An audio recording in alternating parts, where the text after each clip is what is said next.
yamaze kuhashika ndavuze ngo ingorane izi nyinshi yamaze kuhashika ni ukuvuga ngo intango nshyashya uhoraho aguhaye intango nshyashya imana y'icyubahiro iracyari imana uhoraho aba hafi y'abamwambaza iki ni igihe cyawe cyo gusubizwa ibyawe wanyazwe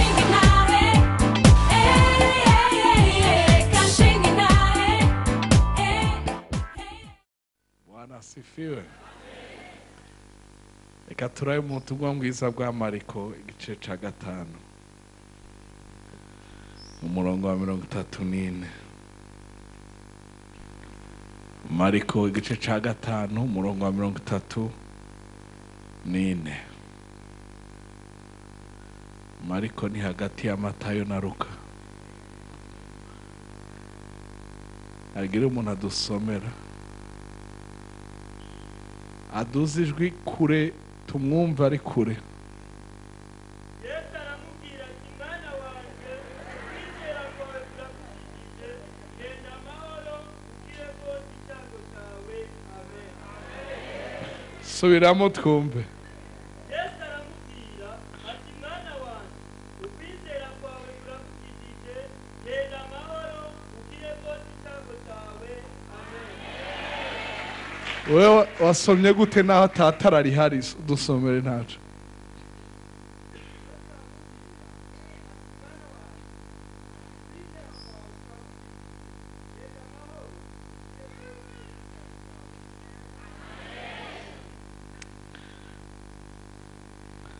Mbare umuti Yesu yavuze ngo mwana wanje ukwizera kwawe kuragukijije genda amahoro ukire rwose icago cawe.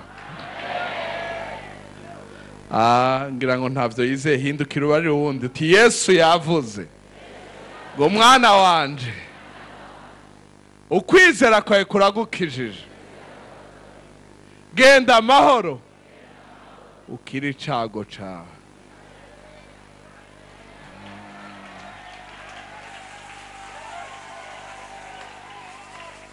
Hallelujah.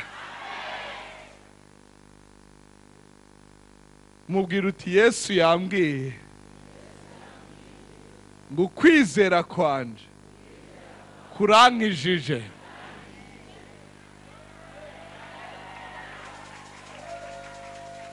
ngo kandi ngenda amahoro shishikare nkira gushikaho ibyago bihera. Hallelujah. Uhindukira uti Yesu yambwiye ati mwana wanje kuko ndi umwana wiwe ukwizera kwanje kurankijije ngenda amahoro kandi nshishikare gukira gushika icago giheze.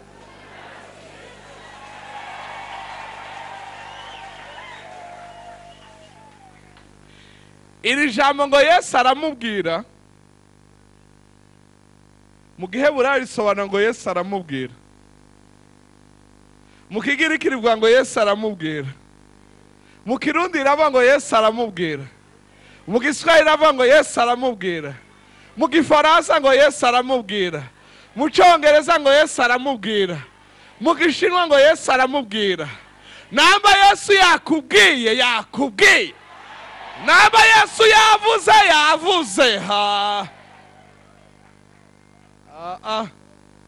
umengo ntavyo wizeye. Ndavuze ngo Yesu yakubwiye.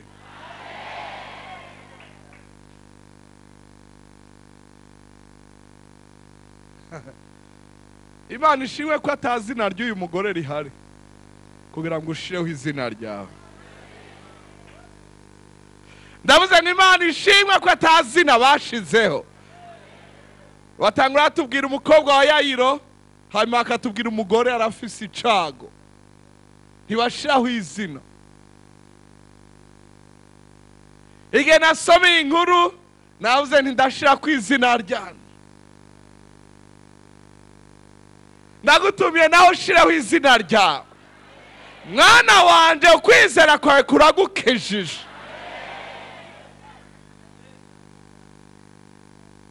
Igihe Yesu avuze ngo ukwizera kwawe kuragukijije, kuragukijije. Bari umutere ukwizera kwawe kuraboneka kandi kurakora. Haleluya.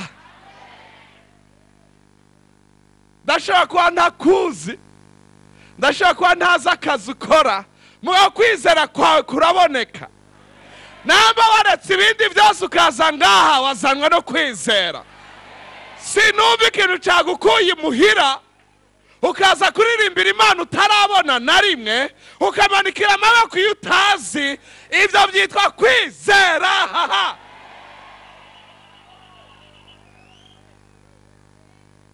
Abagabo banafata ugira gatanu, yari kimuga, baramuzana, barondera ingano bamwinjiza mu gikorana aho Yesu yicaye. Barabura aho bamucisha, bagira iciyumviro, batobora inzu y'abandi, bakurako amategura, niko Bibiliya itubarira. Baramumanura. Bibiliya iravuga ngo Yesu abonye inderuzo, niko Bibiliya ivuga, abonye inderuzo, abonye igitoro ku nzu. Oya, iravuga ngo Yesu abonye ukwizera kwawe. Yesu abonye ukwizera kwawe. Ndavuga ibi kuko hari umuntu afise ukwizera yicaye ngaha. Ndavuga ibi kuko hari umuntu afise ukwizera yicaye ngaha. Hari umwana w'Imana afise ukwizera yicaye ngaha. Uwo niwe natumwe ko kubwira ngo mwana wanje ukwizera kwawe kuragukijije. Ukwizera kwawe kuragukijije. Ukwizera kwawe kuragukijije.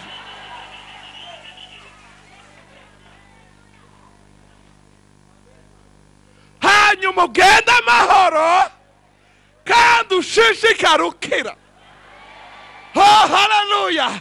Sinzi imyaka icyo cyago kimaze, cy'ubukene, cy'indwara, cy'ibyago by'uburyo bwose.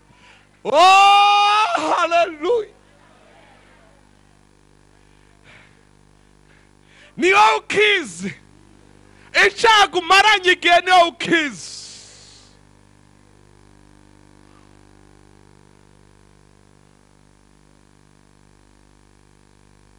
Hamwe usomye muri Matayo aravuga ngo akira ubwo nyene. Iyo usomye muri Luka avuga ngo genda amahoro urakize. Ariko haramara ngo genda amahoro ushishikare ukira. Ndanezerwa iyo Yesu ankijije. Uyu munsi numvise ndyohewe uyu murongo gusumbya, kuko sinkira gusa ariko nshishikare nkira, hanyuma nkira gushika bihere rwose.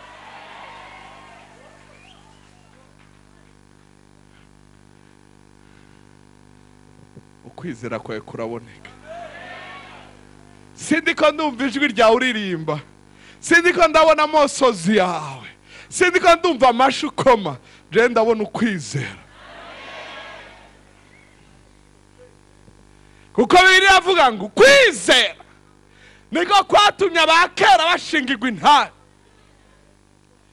Imana igomba ibigukorere intahe yawe yumvikane. Ndavuga ngo Imana irabigukorera intahe yawe yumvikane. Ukwizera nicyo kirungo nyamukuru bashiramwo ibintu bikaryoha.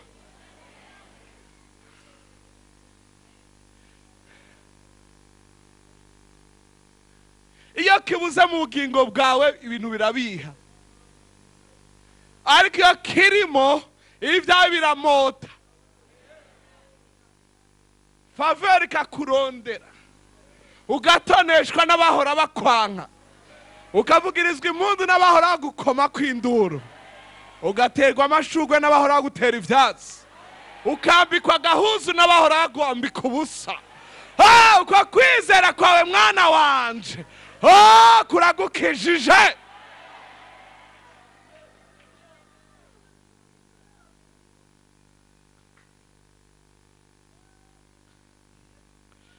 Bibiliya iravuga ngo yumva ibya Yesu. Uyu mugore yumva ibya Yesu. Yaramaze imyaka 12 agwaye ingwara idasanzwe, ntiyari yorohewe, byamubuza kujaho abandi bari, ariko yumva ibya Yesu. Ukwizera kwe kuraduka, aravuga ati nokora gusa no kubuyonga bw'impuzu yiwe ndakira. Araza aca inyuma y'abandi. Yari yarumvise Yesu, kuko kwizera kuzanwa no kumva ijambo ry'Imana. Ntituri ngaha kubashusha, turi ngaha kuduza ukwizera kwanyu. Turatera imbuto y'ijambo hanyuma ukwizera gukure. Ni kwakura Imana nayo yisidukire, kuko aho niho ikorera. Iyi moto ni ukwizera irashika. Yumva ibya Yesu. Ndakubwira Yesu wa undi yagiye ku musaraba ku bwawe. Ndakubarira Yesu wa undi yambaye ubusa ku bwawe. Ndakubwira wa undi yahindutse icaha kugira ngo uhinduke ukugororoka. Ndakubarira wa undi ishusho y'Imana itaboneka, yemeye gusiga ubwiza n'icubahiro, araza yambara ishusho yawe nanje y'icaha, aganzwa n'ivyagezwe, yambara ubusa, aratukwa, arakengerwa, yankwa nabo yakunze, yanka ntiyakigwa nabo nabiwe yajemo. Abaho mu buryo limite. Wa wundi byose byaremewe kuba ibyiwe bikaremwa nawe, atangura kuba ahantu hamwe. Wa wundi ashobora kuba ngaha akaba no muri Amerika, atangura kwiyugarana i Kaperinaumu no kurindira imyaka 30. Agendera mu bwato, yahora agendera ku mababa y'abamarayika, yahora agendera ku gicu. Wa wundi inzira yiwe iri mu gashururu, aremera aca bugufi. Uyo niwe ndakubarira, sindakubwira idini. Shira hasi ibyo uvuga by'idini.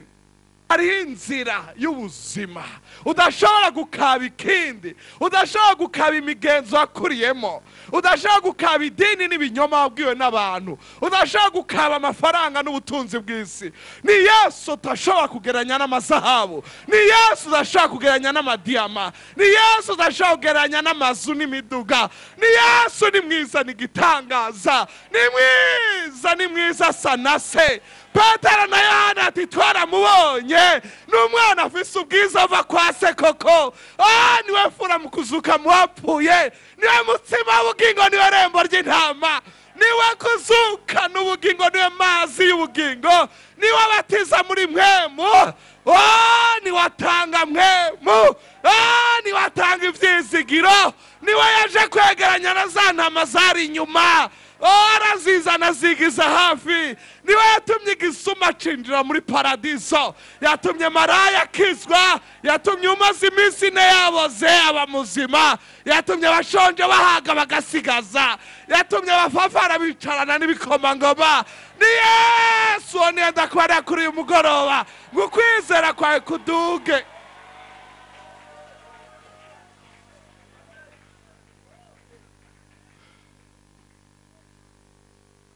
Yavuze ngo ukwizera kwawe kuragukijije.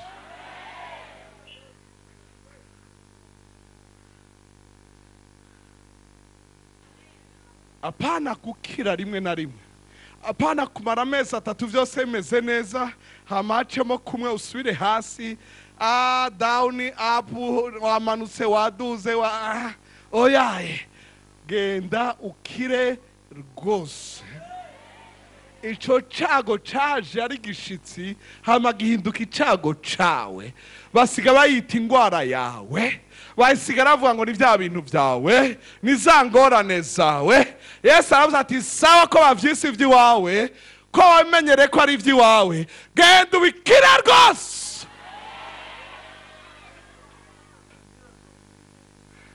Ntibigarukire Kaperinaumu, ntibigarukire Galilaya, ntibigarukira Yerusalemu, ari ngaha no kuri mugoroba.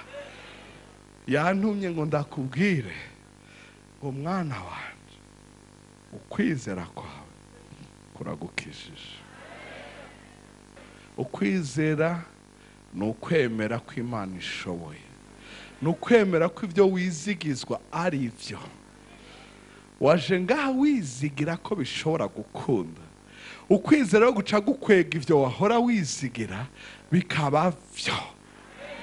Hariho abantu ariko haraka umuriro n'ubu. Nkitangura gusoma iryo jambo wumvise ikintu mu magufa. Nkitangura kuvuga aho hantu watse umuriro. Imana yamaze gutangura gukora akazi. Yesu aravuga ati numvise ubushobozi bumvamo. Ndakwereje sinumvise ubushobozi bumvamo. Je numvise ubushobozi bunyinjiramo. Igihe nasoma iri jambo numvise ubushobozi bumanukira. Ndabwira madamu nti ijambo ry'Imana riraryoshe. Haleluya. Yesu